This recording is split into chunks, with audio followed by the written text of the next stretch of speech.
जनाब, आज रमज़ान और सेहत में मेरे साथ मौजूद है हकीम हमाद उल्ला अलवी साहब और मेरे साथ मौजूद हैं डॉक्टर अरीज हारून, डाइट कंसल्टेंट है, एस्थेटिक फिजिशियन है। अस्सलाम वालेकुम। वालेकुम अस्सलाम अस्सलाम। वालेकुम, कैसे हैं आप लोग? अल्हम्दुलिल्लाह। अच्छा, इससे पहले कि मैं आगे जाऊँ, मैं आपका बहुत शुक्रिया करना चाहती हूँ हकीम साहब। थ्रू आउट आपने हमारा साथ दिया, ऑन एंड ऑफ आपको जब भी हमने दावत दी, आपने वक्त निकाला हमारे लिए, हमारी ट्रांसमिशन के लिए और तमाम बहन भाइयों के लिए जो इस वक्त ये ट्रांसमिशन देख रहे हैं। और हमेशा कुछ ना कुछ फ़ायदे की बात ना सिर्फ आपने शेयर की, बल्कि ज़ुबैर अब्बासी साहब ने भी शेयर की और हकीम नज़ीर साहब ने भी शेयर की। तो तमाम हमारे जो हकीम भाई हैं, उनका बहुत बहुत शुक्रिया। जज़ाकल्लाह। अब मेरे साथ यहाँ डॉक्टर रीज भी मौजूद है। डॉक्टर रीज बहुत she is an amazing person, by the way मैं आपको बता दूं, पर्सन क्या, उसके अलावा जो बहुत ही ज़बरदस्त डाइट कंसल्टेंट है, उनकी जो डाइट प्लान्स होती हैं बड़ी ज़बरदस्त होती हैं, क्योंकि इन्होंने खुद आजमाई हुई अपनी डाइट प्लान और मैंने इनका बिफोर आफ्टर देखा है, by the way. So thank you so Areej, मुझे बताएं, सब न्यूट्रिशनल जो सफिशेंसी होती है वो कितनी इंपॉर्टेंट है फॉर अ हेल्दी लाइफ? देखो, न्यूट्रिशन हमारी बेसिस है ना सारी चीज़ों की। हमारी न्यूट्रिशन अच्छी होगी तो हमारी गट अच्छी वर्क करेगी, हमारे नर्वस सिस्टम, हमारे टिश्यूज़, हमारे ऑर्गन्स सब अच्छा वर्क करेंगे। आपका बेसिक तो न्यूट्रिशन है ना, डाइट है हमारी। अगर वो नहीं अच्छी होगी तो बाकी चीज़ें, फिर हम लोग मेडिसिन की तरफ जाते ही तब है ना, जब अंदर को इतनी डेफिशिएंसी है कि इम्यूनिटी नहीं अच्छी तो बीमारियाँ लगेंगी, कमज़ोरी हो गई तो बीमारियाँ लगेंगी, हमारी इम्यूनिटी डाउन हो जाएगी या फिर सो नर्वस सिस्टम के as a issues. Nutritionist, as a diet consultant, आप क्या रेकमेंड करती हैं कि टू बी हेल्दी आपको क्या और किस तरह खाना चाहिए? देखो, बैलेंस डाइट जो है ना वो तो इम्पॉर्टेंट है, वो हमें सबको पता है, हम कहते हैं हमें बैलेंस डाइट लेनी चाहिए, लेकिन पर्सन टू पर्सन आपकी वेरी भी करती है चीज़ें। अब मैं कहूँ कि मैं अगर सुबह ये चीज़ खाती हूँ और मैं इतने बजे खाती हूँ तो पूरी दुनिया ने वैसी खानी है और सब कुछ करना है, तो that is wrong, because every one has a different body type, every one has a different routine. तो आपको केटर उस तरीके से करना पड़ता है, तभी डॉक्टर्स के पास हम कहते हैं या एक्सपर्ट के पास आप जाएँ और अपना एक प्लान ले लें।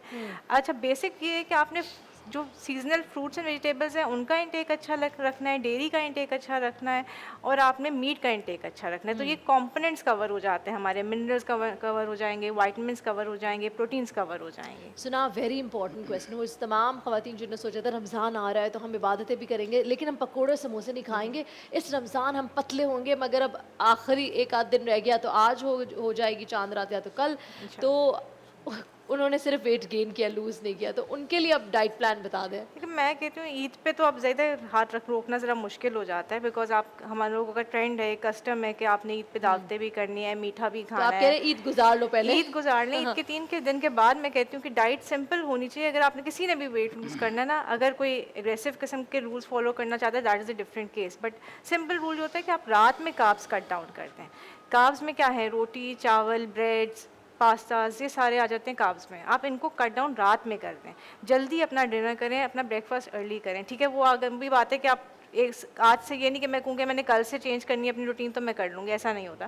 लेकिन आहिस्ता आहिस्ता अपनी हैबिट्स को डेवलप करें और बहुत अपने लिए क्योंकि घरेलू खवातीन जो होती हैं ना, उनको अपने लिए कुकिंग करना बड़ा मुश्किल काम लगता है कि मैं अलग से स्टीम चिकन बनाऊँ या कुछ करूँ इस तरीके से। मैं कहती हूँ जो भी सालन बना है ना, वो दही के साथ खा लें, सलाद के साथ खा लें, रोटी अच्छा। चावल अवॉइड करें रात में। ये डिनर हाँ। की बात कर रही हूँ मैं। और दोपहर में अपनी खा लें, रोटी खानी है, चावल खाना है आपने, मीठा लेना है, मीठे को अर्ली आवर्स में रखें, सुबह के आवर्स में। ये वो बिल्कुल बेसिक सी चीज़ें हैं। फल खाने में भी कोई लिमिटेशन होती है यार, क्या? फल खाने में इसलिए लिमिटेशन होती है क्योंकि फ्रूट्स का ग्लाइसेमिक इंडेक्स जो है ना वो डिफरेंट क्योंकि होता है। तरबूज आया हुआ है तो लोग तो कहते हैं वो डाइट तरबूज खाते रहो, तो इज दैट फल ओके? का सिंपल सा रूल है, आप दिन में 1 से 2 फल लें और 1 सर्विंग लें। 1 सर्विंग कितनी होती है, 250 ml का, यानी कि 250 ml का जो एक प्याला होता है ना, उतना ले लें आप। वो अगर आप ज़्यादा फ्रूट्स मिक्स करते हैं तो आपकी बॉडी का रिस्पॉन्स अच्छा नहीं आता, इंसुलिन के स्पाइक्स आते रहते हैं। फिर अच्छा। वो यही है कि आप फ्रूट शुगर ले रहे हैं ना, उसमें भी सो कार्ब्स हैं। Everything has to be balance. Okay balanced. जी, हम मज़ीद इस पे बात करेंगे। हकीम साहब हमारे साथ मौजूद है। हकीम साहब, आज हम बात कर रहे हैं स्ट्रोक्स के ऊपर, काँपना, ट्रेमर्स। तो ये इसकी वजह क्या होती है कि एकदम हाथ ऐसे वीकनेस सी लगती है, हाथ काँप रहे होते हैं आपको, फिर फालिज और ये सारी चीज़ें? जी देखिए, फ़ालिज जो है वो हम उसको जो है ना 3 तरह के देखते हैं। 3 तरह का फ़ालिज जो है जिस्म के मुख्तलिफ जो है ना बॉडी के हिस्सों में आ जाता है। पहला फालिज बाज़ लोगों को जो होता है वो दाएं तरफ होता है, अटैक उसका दाएं तरफ होता है। अच्छा, ये जो दाएं तरफ का अटैक होता है उसमें ज़बान यानी बोलने में भी मुश्किल हो जाती है, ये हिस्सा बिल्कुल शल हो जाता है, बेहिस हो जाता है, बेजान सा हो जाता है। ये किन लोगों को होता है? ज़्यादातर उन लोगों को होता है कि जो ज़्यादातर लोग जो ना आग पे काम करने वाले लोग हैं, भट्टियों पे काम करने वाले लोग हैं, या ईंटें बनाने वाली जो भट्टियाँ होती हैं वहाँ पर, या इंजन चलाने वाले लोग जो होते हैं, उनके ऊपर ये ज़्यादा अटैक दाएं तरफ का फालिज का होता है।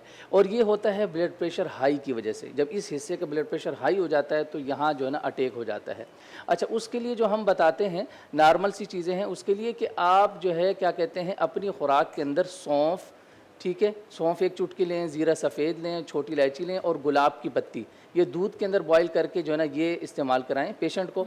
इसी तरीके से हम जो है ना ये कहते हैं कि गाजर का मुरब्बा और इसी तरीके से गुलकंद, उसके अंदर सौंफ शामिल करके 10 ग्राम, तकरीबन 50 ग्राम गुलकंद के अंदर वो मरीज़ को खिला दी जाए। सुबह और शाम 2-3 टाइम खिलाई जाए तो फौरी तौर पर हमने अपने पेशेंट को दे के देखा है कि एक दो खुराकों से माशाल्लाह 50 ग्राम 100 ग्राम खिलाते हैं, फ़ौरन यहाँ का फालिज जो है बिल्कुल ठीक हो जाता है। अच्छा। जी जी, अल्हम्दुलिल्लाह हमने खुद अपने पेशेंट को दे के देखा है, बैठे बैठे, यानी हमारे क्लिनिक पे बैठे बैठे हमने पेशेंट को 100 ग्राम की डब्बी खिला दी और वो मिल भी जाती, जवारिश शाही उसका नाम है, मिल भी जाती।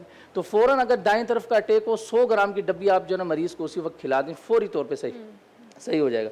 अच्छा, दूसरे किस्म का फालिज का अटैक होता है उल्टी जानिब, जिस्म की उल्टी जानिब होता है।